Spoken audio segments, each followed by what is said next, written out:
The abandoned backpack sat innocently by the food court fountain, while thousands of shoppers went about their Saturday afternoon.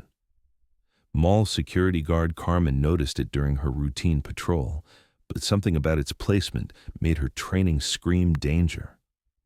She'd been walking these corridors for 8 years, but before that, she was Sergeant Carmen Rodriguez, Counter-Terrorism Division, who diffused situations just like this in places where backup was never coming. Welcome to Hidden Legends. Before we begin this powerful story of courage, skill, and forgotten heroism, tell me in the comments where you're watching from today. And if you believe stories like this need to be heard, hit that subscribe button and help us make sure they are. Carmen Rodriguez had perfected the art of being everywhere and nowhere simultaneously. For 8 years at Westfield Shopping Center, she'd patrolled the same corridors, monitored the same security cameras, and handled the same routine incidents that defined mall security work. At 41, Carmen was the shift supervisor everyone respected but rarely noticed. She handled shoplifters with firm professionalism, assisted lost children with gentle patience, and managed crowd control during holiday sales with quiet efficiency. Her colleagues appreciated her reliability and calm presence during conflicts. What they didn't know was that Carmen's systematic approach to mall security came from 12 years as Sergeant Carmen Rodriguez, FBI Counter-Terrorism Division, where she'd identified and neutralized threats in crowded public spaces across 4 countries. She'd been the lead agent on 14 major operations, specializing in recognizing surveillance patterns, identifying improvised explosive devices, and coordinating evacuations in high-density civilian areas. Her military record included advanced training in threat assessment, crowd psychology, and tactical response to asymmetric warfare. But that was before the incident in Brussels that had ended her federal career and left her seeking a different way to protect innocent people. Carmen's Saturday shift began at noon with the mall already busy with weekend shoppers. She conducted her first patrol through the main corridors, automatically cataloging details that other security guards might miss. Unusual behavior patterns, abandoned objects, individuals who didn't fit normal shopping demographics. The food court was packed with families, teenagers, and elderly couples enjoying lunch together. Carmen's trained eyes moved systematically through the crowd, identifying potential choke points for evacuation, noting the location of emergency exits, assessing sight lines for potential threats. Near the central fountain, she noticed a black backpack sitting unattended beside a decorative planter.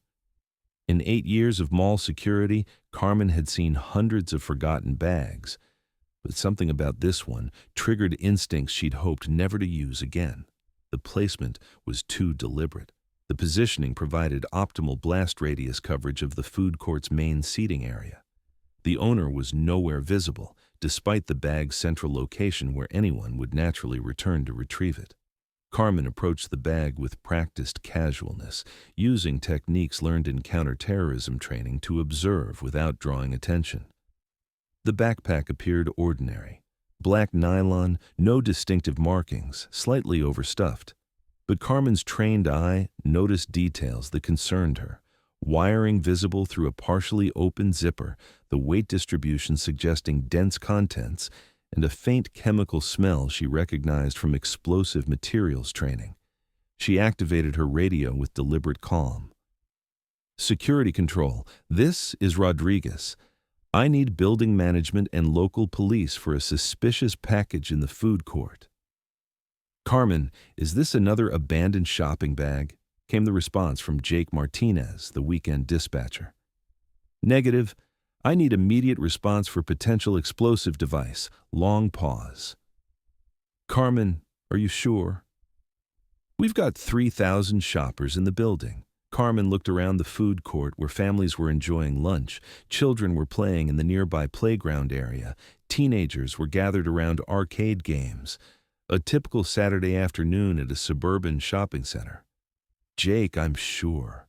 Start discreet evacuation protocols for the food court level. Do not announce the reason. Carmen, I need authorization from management for that kind of response.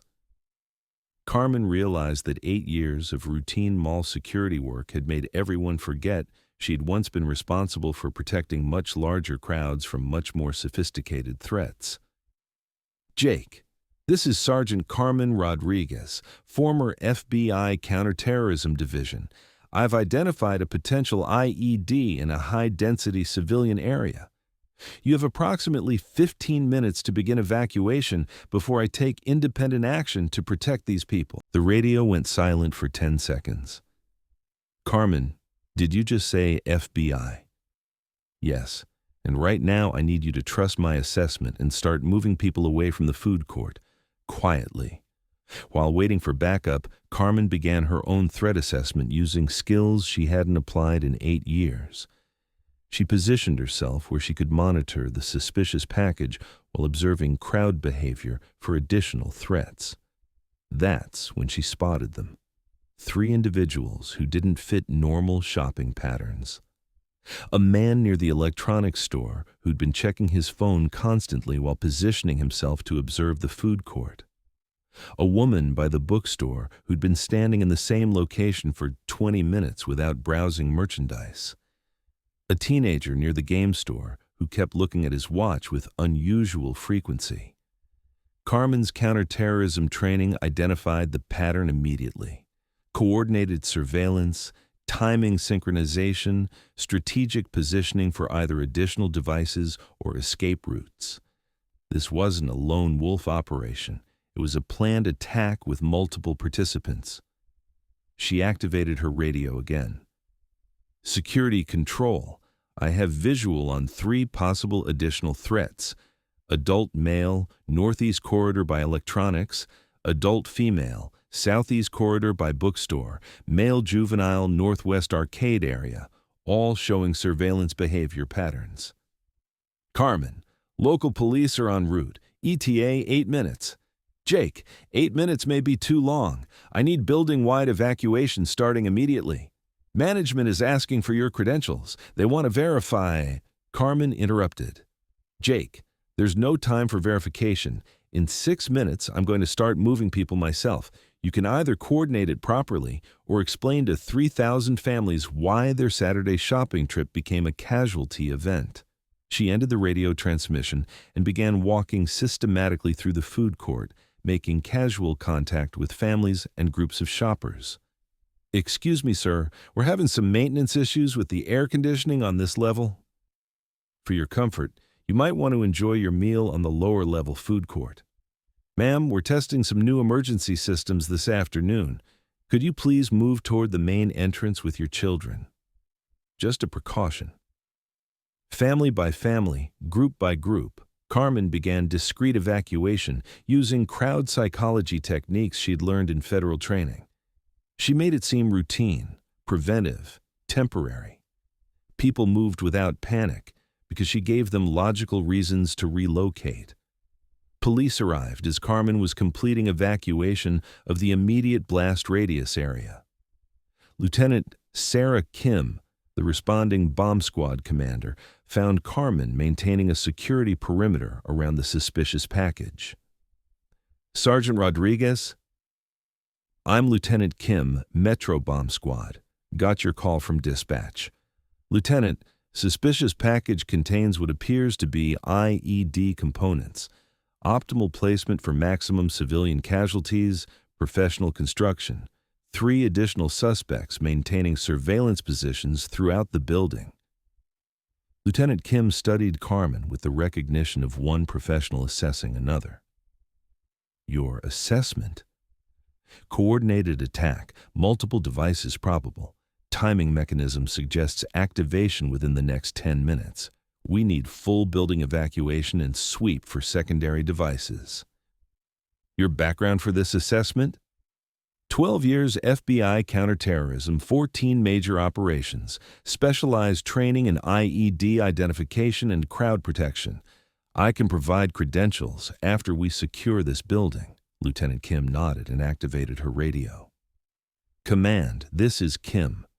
implementing code red evacuation for entire building, multiple device threat assessment from credible federal source. As building-wide evacuation announcements began, Carmen watched the 3 surveillance suspects she'd identified. Their behavior changed immediately, checking phones, moving toward exits, abandoning their observation positions. "Lieutenant, the suspects are moving. They know we've identified the threat. Can you assist with suspect tracking?" Carmen looked around the mall where 3,000 people were beginning to evacuate in response to announcements of routine emergency drill.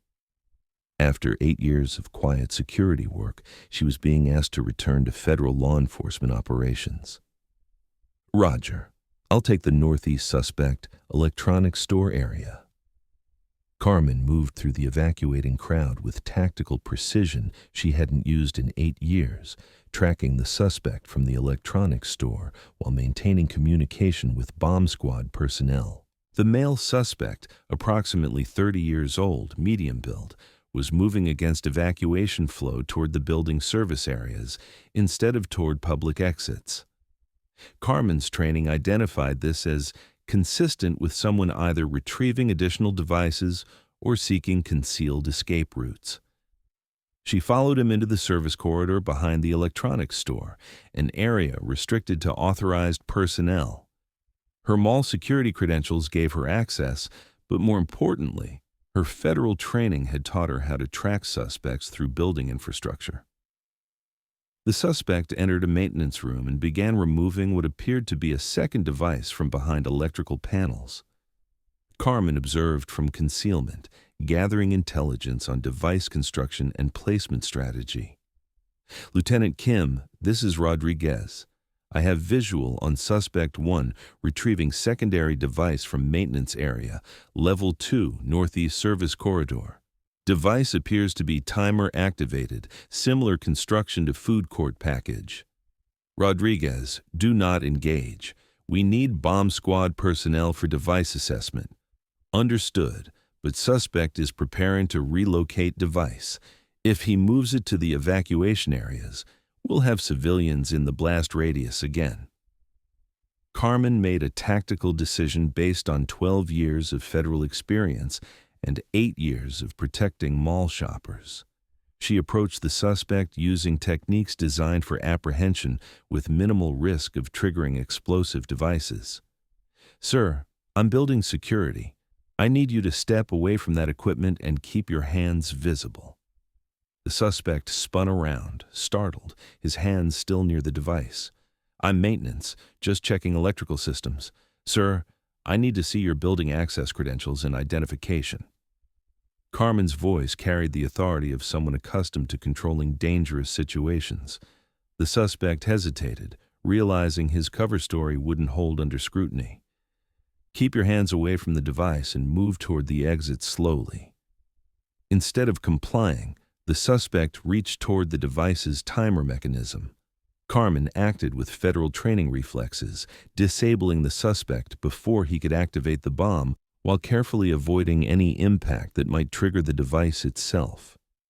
Carmen secured the suspect and the secondary device, then coordinated with bomb squad personnel for safe removal of both explosive devices. The food court bomb was successfully disarmed, along with 2 additional devices found in other locations throughout the mall. All 3 suspects were apprehended, and 3,000 shoppers were safely evacuated with no casualties. That evening, Carmen sat in the mall security office, filling out reports that would never fully capture what had actually happened. Lieutenant Kim approached with coffee and a folder of paperwork. "Sergeant Rodriguez, that was exceptional work today.